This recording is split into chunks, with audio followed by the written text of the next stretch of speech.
Sir నమస్కారం sir. నమస్తే sir, Jammalamadugu నియోజకవర్గంలో ఉన్న ఆదాని సంస్థ పైన అక్కడ ఎమ్మెల్యే ఆదినారాయణ రెడ్డి గారు అటాక్ చేశారు సార్. రాళ్లతో కూడా దాడి చేశారు. అక్కడ హై టెన్షన్ వాతావరణం ఉందని చెప్పేసి వార్తలు రావడం చూస్తున్నాం. సో ఈయనేమో బీజేపీ ఎమ్మెల్యే, ఇక్కడేమో ఆదాని సంస్థ. అయితే వీళ్ళ మధ్య రిలేషన్షిప్ గురించి కూడా మాట్లాడుకుంటున్నారు. అంతకుముందు మీరే చాలా సందర్భాల్లో చెప్పారు, బీజేపీ మోదీ గారు ఆదానికి అంబానీకి అమ్మేస్తున్నారని చెప్పేసి కూడా చాలా సందర్భాల్లో చెప్పారు. మరి దాడిని బీజేపీ ఎమ్మెల్యే ఆదాని సంస్థపై దాడిని ఏ విధంగా చూడొచ్చుంటారు? అక్కడ ఏం జరిగింది, మీరేం చెప్తారు సార్? అంటే అక్కడ ఈ ఎలక్ట్రికల్ దీనికి సంబంధించినటువంటి ఒక కర్మాగారం నడుస్తోంది అదాని గ్రూప్ నాయకత్వంలో. విద్యుత్ ఉత్పత్తికి సంబంధించిన గొడవ అది. నిజానికి దానివల్ల అక్కడ లోకల్ పీపుల్కి ఏదైనా ప్రాబ్లం ఉండి ఆయన వెళ్ళి ఇదేమిటి అని ప్రశ్నిస్తే ఆ గొడవ వేరు. ఓకే. అయితే ఇక్కడ ఆదినారాయణ రెడ్డి గారు చేసినటువంటి దాడిలో చాలా స్పష్టంగా బయటకు వచ్చిన విషయం ఏంటంటే, లోకల్ ఎమ్మెల్యేని మీరు కన్సిడరేషన్లోకి తీసుకోవడం లేదు అనేది ఒకటి. ఎందుకు కన్సిడరేషన్లోకి తీసుకోవాలని అడుగుతున్నాడు ఆయన అంటే, కొంచెం మాకు కూడా ఏవైనా ఇస్తే బాగుంటుంది కదా అనే అభిప్రాయంతో అడుగుతున్నాడు అనేది క్లియర్. ఇది ఆల్రెడీ చంద్రబాబు గారి దృష్టికి వెళ్ళింది. వారు పిలిచి మాట్లాడటం కూడా జరిగింది. జరిగిన తర్వాత అంటే ఇంతకు ముందే జరిగింది, ఆల్రెడీ ఇంతకుముందు ఒక గొడవ జరిగింది. జరిగిన దాని మీద అంటే రెండు అడుగుతున్నాడు ఆయన.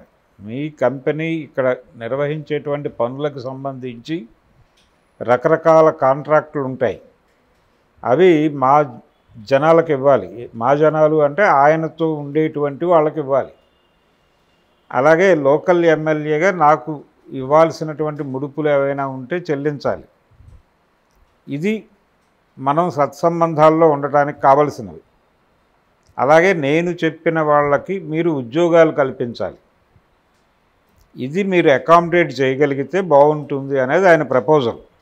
ఇలాంటి ప్రపోజల్స్ పెట్టడం ద్వారా పెట్టుబడులు పెట్టడానికి వచ్చేవాళ్ళు నిరుత్సాహపడతారు అని ఆయన పిలిచి మందలించాడు ముఖ్యమంత్రి గారు. ఓకే.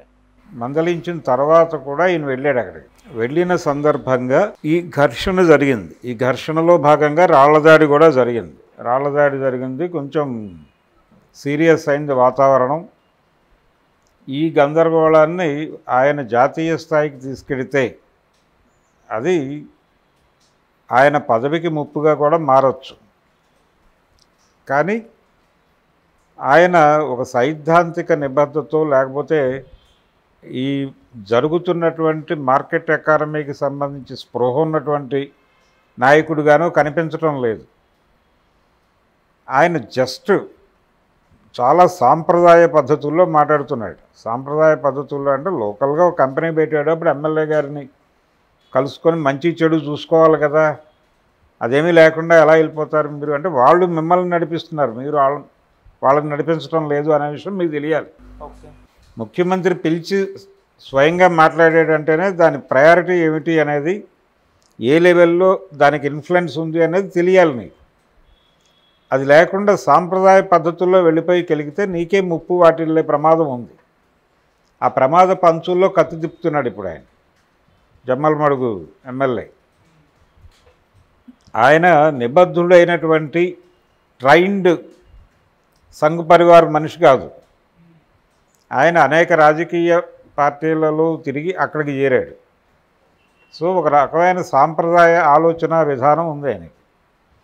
ఆ విధానంతో వెడుతున్నాడు తప్ప ప్రస్తుతం నడుస్తున్న వ్యవస్థ తాలూకు అంటే మారిన సమాజంలో మారని మనుషులు కొంతమంది ఉంటారు, అలా వ్యవహరిస్తున్నాడు ఈయన.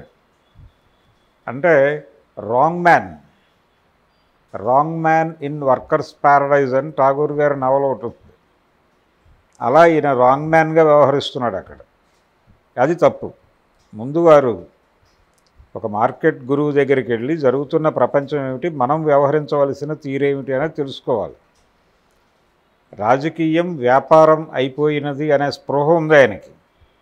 ఆ స్పృహతో నా వ్యాపారం పరిస్థితి ఏమిటి అని అడుగుతున్నాడు. అది ఎలా అడగాలో అలా అడగాలి, ఎలా తెచ్చుకోవాలో అలా తెచ్చుకోవాలి. ఇది కాదు పద్ధతి. ఓకే.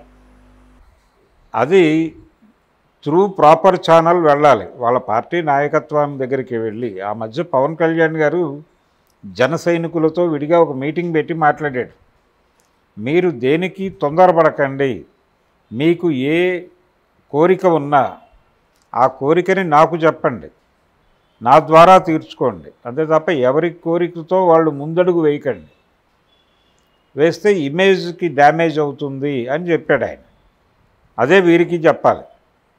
వీరు కూడా వారి రాష్ట్ర నాయకత్వం ఉంది, అక్కడ పురంధేశ్వరి గారు ఉన్నారు, వెళ్ళి వారితోనో లేకపోతే కూటమికి ఇన్ టోటల్ నాయకత్వం వహిస్తున్నటువంటి చంద్రబాబు నాయుడు గారి దగ్గరకో వెళ్ళి, అయ్యా నా నియోజకవర్గంలో అదానీ గారు దుకాణం పెట్టారు, దానికి అనుమతులన్నీ మీరు అద్భుతంగా మంజూరు చేశారు, వారు చేసుకుంటున్నారు, ఓకే, కానీ లోకల్ ఎమ్మెల్యేగా నన్ను కూడా కొంచెం పట్టించుకోమని ఒక మాట మీరు చెప్పండి సార్ అని అడిగితే వారు చెప్పేవారు, వారు చూసుకునేవారు. అది ప్రొసీజర్. అలా కాకుండా మీరు మీ పద్ధతిలో మీరు వ్యవహరిస్తే ప్రమాదం అవుతుంది. ప్రమాదం అవుతుంది, ఆ ప్రమాద పంచుల్లోకి వెళ్ళి కత్తి తెప్పద్దు అని ఆల్రెడీ చంద్రబాబు నాయుడు గారు వార్నింగ్ చేశారు. తనకు తెలియకపోతే చెప్పినప్పుడైనా వినాలి కదా. పైగా చెప్పాల్సిన వ్యక్తి చెప్పాడు, ఎవరో చెప్పడం కాదు, ఎవరితో కబురు పెట్టడం కాదు, సాక్షాత్తు ముఖ్యమంత్రి గారే పిలిచి మాట్లాడినప్పుడు నీ కంట్రోల్లోకి నువ్వు రాకుండా మళ్ళీ వెళ్ళి కెలకటం, ఇది ప్రపంచం దృష్టికి వెళ్ళిపోయింది. ఇప్పుడు ఆదినారాయణ రెడ్డిని కాపాడటం అంత ఈజీ కాదు పురంధేశ్వరి గారికి కూడా. అందుకని తను సరెండర్ అవ్వడం తప్ప వేరే మార్గం లేదు. తెల్ల జెండా ఊపి వెళ్ళి సరెండర్ అయిపోయి, అయ్యా తప్పు జరిగింది, అయినప్పటికీ నేను పెద్దగా సిగ్గుపట్టడం లేదు, రాజకీయాల్లో ఉన్నాను కాబట్టి మీరు కొంచెం నన్ను చూసుకుంటే బాగుంటుంది అని ఇప్పుడు అడిగినా ఆయన చూసుకుంటాడు.